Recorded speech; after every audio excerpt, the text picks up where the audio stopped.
Alright, this is my recap of UFC Fight Night. Joaquin Buckley versus Kamaru Usman. And it's going to be extremely short and straight to the point. But coming into the main event, I thought it was out with the old, in with the new. But Buckley had no answer for the grappling game. He was absolutely dominated. It was embarrassing.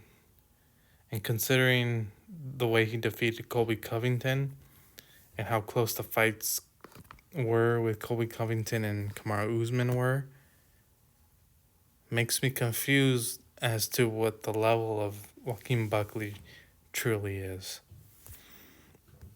Next, we had Rose Namajunas. She won by decision. You can see here I got a perfect pick. I'm not even going to go into this fight. It's not worth my time. Next, we had Edmund Shabazian versus Andre Petroski. I was correct. Shabazian by decision. And this was just a logical pick. And although it wasn't as simple or as easy as it should have been, Shabazian, the younger fighter, the newer talent, he was able to pull through, even against I believe Andre Petroski was coming in on a 3-fight win streak, or he recently was on one. But whatever, I was right. Next, I got it correct again. Barcelos. Now, I thought he'd be able to gas out Cody earlier than, the fight going to decision, but I was correct in choosing Barcelos, especially considering the way Barcelos handled the supposed rising star and talent of that one dude who wears crop tops, shirts that go above his belly. I don't remember. But the guy he just beat before Cody Garbrandt. So I was correct, and he won again. Because Cody's not even familiar in this division, and we already saw him lose once in this division. To Davidson Figueiredo, I believe. So just more of the same. This one was obvious, Abdul Malik. And it wasn't how I thought it'd go, but I agree that Abdul won the fight, but at the same time, I greatly dislike the way that he won, because although I feel he was winning, he definitely committed a foul and headbutted Cody Brundage, and I don't like that because, as I said on my Twitter posts, these fights are set for 3 rounds or 5 rounds for a reason. They're not set to oh, can you continue or not? They're set to a certain time for a reason, because a fighter is a fighter, and you never know when a fighter can make a comeback and stage a win, even when he's behind. So even though Abdul Malik, you can say he was perhaps winning the first 2 rounds, maybe even the third, whatever. You don't know. You don't know if Cody Brundage could have just been because he was swinging for the fences, and you don't know if towards the end of the third, if he could have just been F it, let's just go for it. Balls to the wall. I'm just going to throw haymakers. If I go out, I go out. If I get the knockout, then cool. You have to consider these things. Because if you don't, then explicitly say so. If that's a definite rule, which it seems it is at this point, that if a fight, if there's a fight going on and there's a foul committed up to a certain point, then the fight's just going to be stopped, and they're going to determine the winner of the fight based on the performance up to that point. So you could basically say, anybody who thinks they're winning up to a certain point, or perhaps they're on the upside, they're winning and they feel like they're gassing out, Or let's just say they're playing out winning the first round, the second round, and maybe they're getting tired in the third, or maybe they don't want to fight anymore, and they're just like, oh, I'm ahead. I'm going to go ahead and foul this dude. I'm going to kick him right up the nuts. I'm going to fucking punch him in the throat. I'm going to poke him. I'm going to do a Chris Weidman and 1-2 poke him in both eyes. They're going to stop the fight and be like, oh, sorry, well, fuck it. We're just going to judge the time before this foul happened. I do not agree with that, but that's what they seem like they're doing at this point. Next, we had Alonzo Menfield defeated Umar Sy. Umar Sy was like minus 700, 900, I believe, at certain points. This fight was boring as AF. Horrible fight to watch. Yeah, I'm not even going to talk about this fight too much. Umar Sy is not who we thought he was, despite Alonzo Menfield's age. And especially when you consider Alonzo Menfield's performance against Carlos Ulberg. And then when you see Umar Sy, the way he performed against him, like, he's clearly not high level. Next, we had Paul Craig versus Rodolfo Bellato. Let's get straight to the point. At the end of the first round, Rodolfo Bellato took an up kick, quote, took an up kick, unquote. Like, it didn't even look like it landed. Somebody else posted a slow-mo of the actual up kick, and it didn't even look like it landed on his head at all. It looked like it landed on his neck or shoulder. And despite that, after that strike landed wherever it did, you see Rodolfo Bellato like motion to the ref like, what the F? And then a second later, he just collapses to the ground. So it looked like a clear just... I mean, I'm not going to say he was or was not fouled, but Rodolfo Bellato was definitely looking for an out. Or at least looking for an easy win.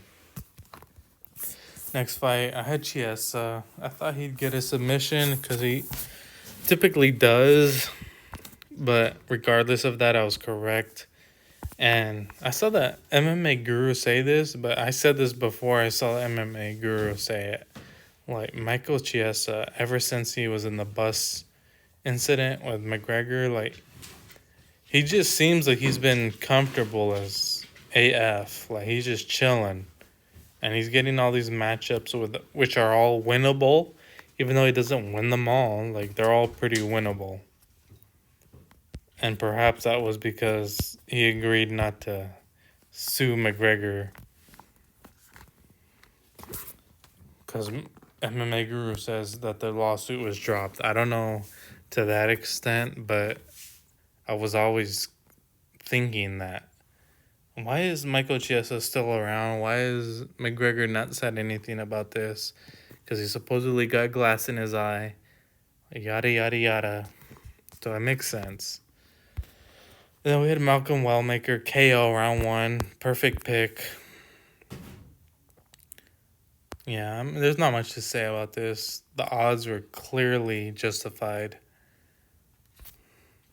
Let's just move on.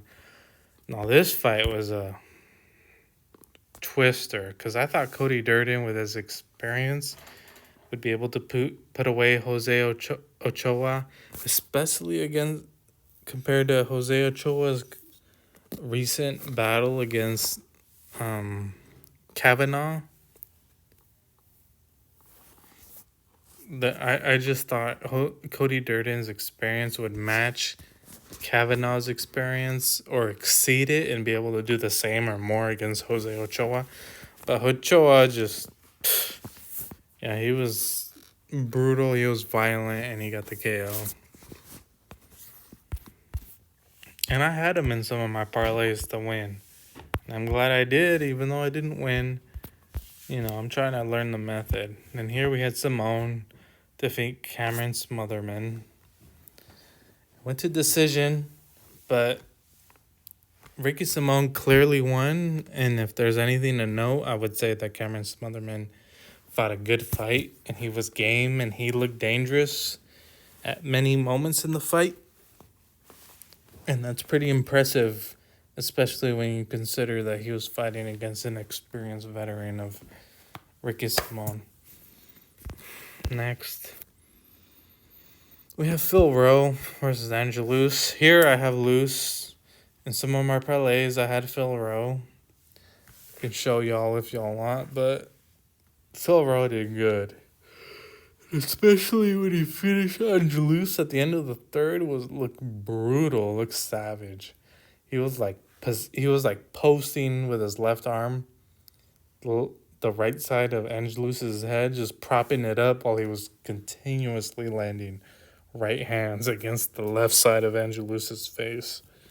It was kind of savage. And in the first fight of the night, we had Horth. Jamie Lynn Horth defeated Vanessa Demopoulos via round 3 decision. Now this, I got a perfect pick, Horth by decision. You know, before I was always thinking like, oh, they're going to give Vanessa Demopoulos the win just because she's a whore, she's a slut, and she just likes to shake her ass, do the splits, climb on the pole. But after seeing that didn't really benefit her in the last fight or two, I was like, all right, let's just go with logic and go with Horth. And this time I was correct. And so were the results. And as far as my picks, the closest one that I got out of 3, 4, 5, 6, 7, 1, 2, 3, 4, 5, 6, 7, 8, 9, 10, out of 10 parlays, I had some close ones that I missed by like 3, some 4 or more. But the closest one I got was, yeah, I guess it was one that missed by 3.